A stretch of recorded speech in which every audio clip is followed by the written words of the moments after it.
சனி பகவான் ரிஷபராசிக்கு ராஜயோகத்தை கொடுப்பார். ராஜயோகம்னா என்னென்ன நடக்கும்?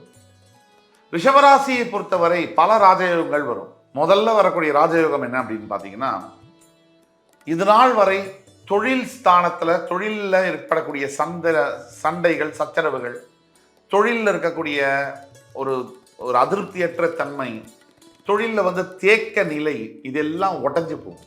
எந்த ஒரு புதிய தொழிலை முன்னிறுத்தி நீங்கள் நடத்தினாலும் அந்த தொழிலில் பெரிய லாபம் வரக்கூடிய விஷயங்கள் நடக்கும். அதாவது லாபம்னா, இப்போ நீங்கள் செய்யக்கூடிய 10ஆம் இடம் என்பது தொழில் ஸ்தானம். அதற்கு அதிபதியான சனி பகவான் 11ஆம் இடத்தில் சஞ்சாரம் செய்யும் பொழுது உங்களுக்கு எந்த தொழில் சம்பந்தப்பட்ட விஷயங்களும், உங்களுடைய கர்மம், அதாவது நீங்கள் செய்ய வேண்டிய வேலைகள், டாஸ்க், செயல்கள் சம்பந்தப்பட்ட விஷயங்களும் சாதகமாக வரும்.